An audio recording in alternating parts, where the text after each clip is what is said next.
مفتی صاحب، پچھلے مہینے ہم نے ایک جو ہے وہ کچھ معاملات دیکھے. ہمارے اینکر پرسن اقرار الحسن اور ہمارے حق خطیب صاحب شف والی سرکار تو دم کرتے ہیں، مائک پہ دم کرتے ہیں، اور ایک مجمع ہے ان کا اپنا ایک انداز ہے. کس تناظر میں دیکھتے ہیں اس جھگڑے کو یا اس معاملے کو؟ دیکھیے کہ ہمارے یہاں جو صحافی حضرات ہیں ان کی دو بنیادی ذمہ داریاں ہیں. ایک ذمہ داری بنیادی طور پہ تو یہ ہے کہ وہ خبر کو خبر کے طور پر پیش کریں، خواہش کے طور پہ نہیں. اور دوسری بات ہے کہ صحیح اور غلط کیا ہے اس میں فرق کر کے لوگوں تک صحیح بات پہنچائیں. جہاں تک میری معلومات ان واقعات کے اعتبار سے وہ یہ ہے کہ ظاہر ہے کہ وہ ایک عرصے سے یہ دعویٰ کر رہے ہیں کہ میں اتنے سالوں سے سویا نہیں ہوں. تو یہ ایک خلاف عقل ایک دعویٰ محسوس ہوتا ہے. نمبر ایک حق خطیب صاحب. دوسرا دعویٰ ان کا یہ ہے کہ بھائی مطلب اپاہج اور لنگڑا، اپاہج، اندھا، گنگا بہرا جو بھی آ جائے میں پھونک ماروں گا، کھڑا ہو جائے گا وہ. دوسرا دعویٰ یہ ہو گیا. تیسرا دعویٰ یہ کہ کسی کے آنکھ سے موتی نکل رہا ہے، کسی کے پاس سے کچھ نکل رہا ہے، کسی کے اندر سے جن نکل رہا ہے، ساری چیزیں نکل رہی ہیں. تو اگر یہی آپ طریقت کا اور شریعت کا معیار بنا لیں گے، طریقت و شریعت کا اور ولایت کا معیار اگر آپ یہ بنا لیں گے، تو ولایت اس شف کا یا دم درود کا نام ولایت نہیں ہے. ولایت تو ہے اللہ تبارک و تعالیٰ کے لیے خالص ہو جانے کا نام. ہاں ان کے جو اکابرین ہیں ان کے بارے میں یہ بات یقیناً مشہور ہے کہ بڑے بزرگ اور بڑے نیک لوگ تھے وہ.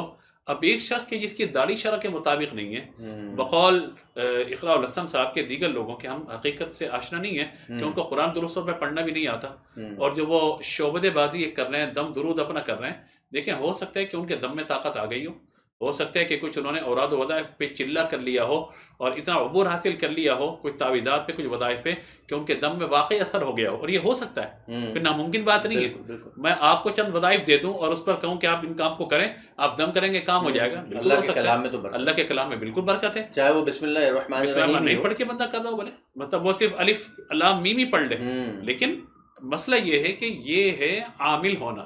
صحیح، عامل ہونا الگ ہے اور ولی کامل ہونا الگ ہے. فرق ہے دونوں چیزوں کے اندر. تو اگر آپ عامل ہونے کا دعویٰ کریں کہ میرے پاس یہ عمل ہے، اس عمل کی وجہ سے بھائی میں دم کرتا ہوں جن بھاگ جاتا ہے، ہو سکتا ہے بھائی آپ کے پاس یہ عمل موجود ہو سکتا ہے کہ آپ نے کوئی موکلات قابو کیے ہوں کہ جن کی وجہ سے آپ یہ سارا کام کر رہے ہیں، ہو سکتا ہے یہ سب چیزیں بھی ہوتی ہیں ممکن. لیکن اس کو آپ ولایت یا شریعت و طریقت کا نام نہ دیجیے. جھگڑا اور اختلاف ہمارا اس بات پر ہے. ٹھیک ہے، آپ تعویذات، بہت سارے لوگ تعویذات دے رہے ہیں، آپ بھی دے دیں تعویذ. بہت سارے لوگ جنات نکال دیتے ہیں، آپ بھی جنات نکال لیں، کوئی مسئلہ نہیں ہے. بہت لوگ جو ہے علم جفر سے، علم رمل سے، علم العادات سے، دیگر چیزوں سے کام کر رہے ہیں، آپ بھی کام کریں، کس نے منع کیا آپ کو؟ لیکن آپ کا اس میں یہ دعویٰ کرنا کہ جناب یہ ولایت ہے یا میں ولی کامل ہوں، تو یاد دیکھیے ولی کامل وہ ہوگا جو شریعت کا پابند ہوگا. نمبر ایک. نمبر دو، ولی بغیر علم کے بنتا ہی نہیں ہے. صحیح. جاہل کو اللہ تعالیٰ کبھی ولایت عطا نہیں فرماتا، جس کو ولایت عطا فرماتا اسے جاہل نہیں رکھتا.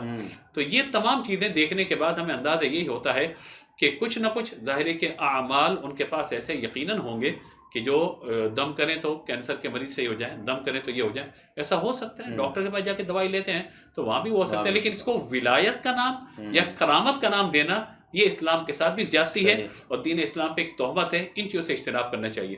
باقی دوسرا پہلو میں اقرار الحسن صاحب کی بات کے اعتبار سے یہ کہ جناب جب آپ ان چیزوں کو دیکھ رہے ہیں تو آپ صحیح خانقاہوں میں بھی تو جائیے.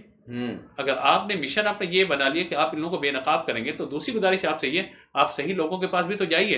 ایسی خانقاہیں بھی تو موجود ہیں جہاں باقاعدہ لوگوں کی تعلیم و تربیت کا اہتمام کیا جاتا ہے. دعوت اسلامی کے مرکز میں جائیں، دعوت اسلامی کا مرکز ہمارا موجود ہے، اہل سنت کے بڑے بڑے ادارے موجود ہیں الحمدللہ. ابھی چند دن قبل رضا ثاقب مصطفی صاحب کے مصطفی اجتماع ہوا، کتنے لوگ وہاں پہ شریک تھے.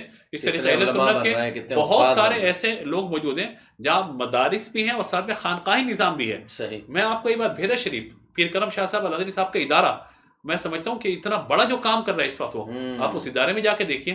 دعوت اسلام کے پوری دنیا میں مراکز ہیں. آپ جب غلط چیز کو پیش کریں تو صحیح چیز پازیٹیو بھی پیش کریں نا آپ. تو یہ صحافی کی ذمہ داری ہوتی ہے کہ صحیح و غلط کی پہچان وہ رکھے. آپ نے اس معاملے میں ایک طرف تو ان کو آپ نے نشانہ بنایا اور وہ آپ کا معاملہ ہے، آپ نے جو ان کے ساتھ معاملہ کیا، آپ پہنچ گئے، وہ کیمرے لے کے پہنچ گئے وغیرہ جو کچھ بھی معاملہ ہے. لیکن اس کے ساتھ ساتھ آپ اگر ان کے اکابرین پر یا ان کے بڑوں پہ کوئی بات کریں گے یا ولایت کے انکار اگر آپ کر دیں گے تو ولایت کا ہم انکار آپ کو نہیں کرنے دیں گے، ہم کرامت کے انکار آپ کو نہیں کرنے دیں گے. ان بہروپیوں کے ساتھ جو علماء کا رویہ ہونا چاہیے، علماء کو بات اٹھانی چاہیے اس پر. صحیح لیکن اقرار الحسن صاحب کو گزارش ہم بھی پیش کریں گے کہ بھائی بسد احترام آپ اس صحیح چیزوں کی بھی نشاندہی کیجیے. اگر آپ غلط دکھا رہے ہیں تو صحیح بھی دکھائیے. یہ صحافت کی جو دیانت دار آپ کی ذمہ داریاں ہیں ان چیزوں کو آپ پورا کیجیے اور اپنی تمام انشاءاللہ کاوشوں میں بیلنس رکھیے تاکہ چیزیں معتدل انداز میں لوگوں کے سامنے پہنچ سکیں.